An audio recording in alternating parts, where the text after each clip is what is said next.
J'ai marché dans les rues désertes, écoutant simplement le bruit de mes pas résonner sur le sol. La nuit était déjà tombée et les ombres commençaient à se répandre dans les rues étroites, créant une atmosphère de suspense et de mystère. L'air était épais, rempli d'une tension que je ne pouvais pas comprendre. Autrefois, j'étais juste un homme ordinaire avec une routine qui était toujours la même. Chaque jour, à la fin de la journée de travail, je suivais le même itinéraire pour rentrer chez moi.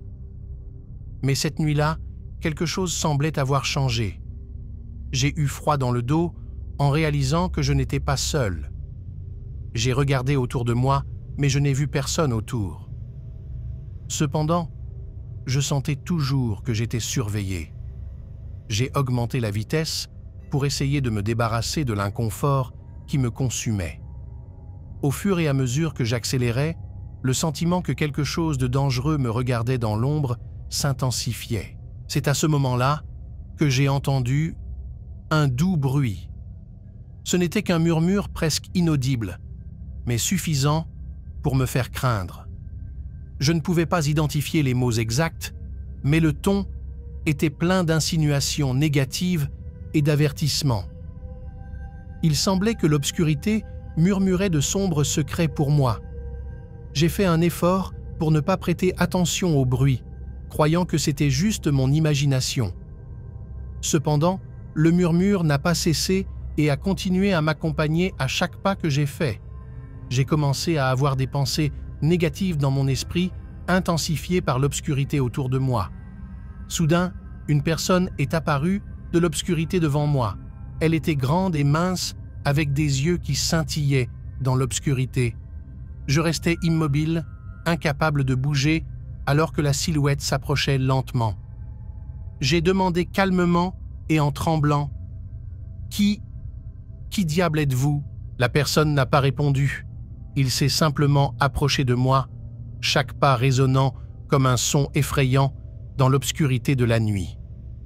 J'ai senti mon cœur battre dans ma poitrine alors que j'essayais de trouver une issue.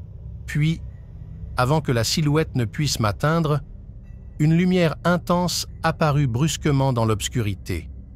Un véhicule a tourné au coin de la rue, éclairant la rue et dissipant les ombres autour de moi. Quand la lumière m'a frappé, la silhouette a disparu comme si elle n'avait jamais été là. J'ai pris une profonde inspiration et j'ai couru vers la lumière pour me mettre en sécurité. Il était difficile d'exprimer avec des mots le sentiment de soulagement qui envahissait mon corps dès que je rentrais chez moi. J'ai fermé la porte et je suis resté à la maison où je me sens à l'aise. Même lorsqu'il était allongé dans son lit et qu'il ne pouvait pas détourner le regard de la fenêtre, il savait que le murmure était toujours là, dans l'ombre, attendant. Bien que la lumière l'ait temporairement éloigné, j'étais sûr qu'il ne disparaîtrait jamais complètement. Peu de temps après, j'ai appelé la police et ils sont allés chez moi en voiture, mais ils n'ont trouvé personne, pas même la personne qui m'avait fait peur. Cela fait plusieurs mois depuis l'accident et je ne suis toujours pas sûr de ce qui se passe cette nuit-là. C'était une nuit ordinaire au bureau. Pendant que je lisais de nombreux rapports, la douce lumière des lampes fluorescentes illuminait mon bureau. Comme d'habitude, j'étais le dernier à partir. Je m'en fichais vraiment. La solitude du bureau la nuit avait un silence particulier. Vers minuit, j'ai finalement fermé mon ordinateur portable et je me suis levé pour partir. Le silence était si intense que je ne pouvais entendre que le bruit de mes pas résonnant dans les couloirs déserts. Quelque chose de différent. En entendant un bruit étrange, j'ai senti un frisson comme si quelque chose bougeait au plafond. Je l'ai rejeté comme si mon esprit me jouait des tours, peut-être quelque chose du passé ou quelque chose du genre. Puis je l'ai entendu à nouveau, plus fort que la première fois et de plus près. Mon cœur a commencé à battre la chamade alors que j'essayais de penser à ce qui pourrait être. Il se pourrait que ce ne soit qu'une souris ou un chat. Quand j'ai tourné le coin, je suis resté immobile. Elle était là, une silhouette sombre s'approchant lentement dans ma direction. Mon corps s'est raidi. Mes muscles se sont préparés à combattre ou à fuir instinctivement. Juste au moment où j'allais répondre, la personne disparut dans l'obscurité. Je me suis retrouvé seul et emprisonné dans un rêve étrange. Chaque bruit, chaque silhouette dans l'obscurité semblait avouer quelque chose d'inexplicable. J'avais stress hâte de m'échapper, de sortir rapidement du bâtiment. Mais quelque chose m'a empêché d'exécuter mon plan. Une peur intense me paralysait et m'empêchait de bouger. C'est à ce moment que les cris ont commencé, des sons forts qui peuvent être entendus, au loin, se répercutant à travers les couloirs déserts. J'ai essayé de raisonner logiquement, mais je n'ai trouvé aucune explication. Je ne comprenais pas pourquoi, même après y avoir beaucoup réfléchi. J'étais piégé dans un récit d'horreur qui semblait authentique. Effrayé, je suis retourné à mon bureau et j'ai décroché le téléphone. J'ai appelé la police nerveusement, implorant de l'aide alors que les cris continuaient de résonner autour de moi. L'attente de l'aide semblait interminable, chaque instant une torture éternelle. Finalement, les lumières clignotantes d'une voiture de police ont percé l'obscurité, apportant un soulagement presque tangible. Les policiers ont fouillé le bâtiment et n'ont trouvé qu'un seul individu d'âge moyen, apparemment désorienté. Ils m'ont assuré que tout allait bien, il se pourrait que ce soit juste mon esprit qui inventait des histoires dans l'obscurité de la nuit. La police m'a informé que la personne qu'ils ont trouvée ne présentait aucun danger pour personne. Même maintenant, alors que j'écris, je me souviens encore des moments effrayants. J'avais le sentiment que la personne disparue regardait et complotait quelque chose pour me nuire. À la fin de la journée, si elle était vraiment désorientée, elle serait venue me demander de l'aide. De cette façon, quand je ferme les yeux, je réimagine cette situation effrayante. Maintenant, je m'assure toujours dans mon travail si je suis vraiment seul.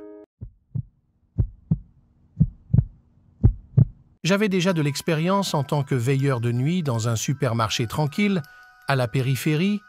C'était ennuyeux, mais je m'en fichais. Alors que je me frayais un chemin à travers les couloirs vides, j'étais seul à vérifier les moniteurs de sécurité pour m'assurer que tout était en ordre. Une nuit, lors de ma tournée habituelle, quelque chose d'extraordinaire s'est produit. Je gardais un œil sur la laiterie quand j'ai remarqué quelque chose d'étrange dans le couloir. Une petite silhouette, entièrement vêtue de blanc, se tenait immobile là, me fixant avec détermination. Au début, je pensais que c'était un enfant perdu, alors j'ai demandé de l'aide. « Hé, petite garce, comment vas-tu » ai-je demandé, essayant de rester calme en parlant. L'enfant était silencieux. Elle m'a simplement regardé avec un regard vide et une expression sombre sur son visage pâle. J'ai eu la chair de poule, mais j'ai fait un effort pour rester calme. « Avez-vous besoin d'aide? Où sont tes parents ?» Rien. L'enfant resta silencieux comme une statue. J'ai choisi de contacter la police car j'étais inquiet pour la sécurité de l'enfant. Cependant, dès que j'ai décroché mon téléphone, la silhouette blanche a disparu sans laisser de traces. J'étais effrayé et surpris. J'ai continué à tourner en rond, mais je ne pouvais m'empêcher de penser à l'enfant vêtu de blanc. Au fur et à mesure que la nuit avançait, ma nervosité augmentait. Plus tard, quand je suis retourné dans l'allée de la laiterie, j'ai revu l'enfant, immobile au même endroit, me fixant. Cette fois, c'était plein de peur et de tremblement. C'était comme s'il y avait quelque chose qui n'allait pas chez l'enfant, quelque chose que je ne pouvais pas comprendre pleinement. Je suis sorti en courant du supermarché, déterminé à ne pas y retourner. Cependant, en arrivant à la porte, j'ai remarqué qu'elle était verrouillée. J'étais cloîtré là, complètement seul avec cet être terrifiant. Alors que je cherchais désespérément un moyen de m'échapper, j'étais submergé par la peur. Cependant, chaque fois que je me retournais, l'enfant vêtu de blanc apparaissait sans cesse, comme s'il m'accompagnait. En fin de compte, j'ai découvert une porte arrière entr'ouverte et j'ai réussi à m'échapper dans l'obscurité de la nuit, à l'extérieur. J'ai couru aussi vite que possible, sans regarder en arrière, jusqu'à ce que je rentre chez moi en toute sécurité. Après cette nuit-là, je ne suis plus jamais retourné au supermarché.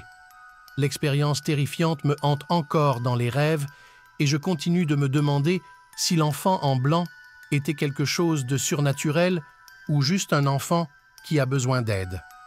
Cependant, on ne peut nier que cette nuit a changé ma vie de manière permanente. Et maintenant, chaque fois que je vois un enfant vêtu de blanc, je ressens un frisson lorsque je me souviens de cet événement.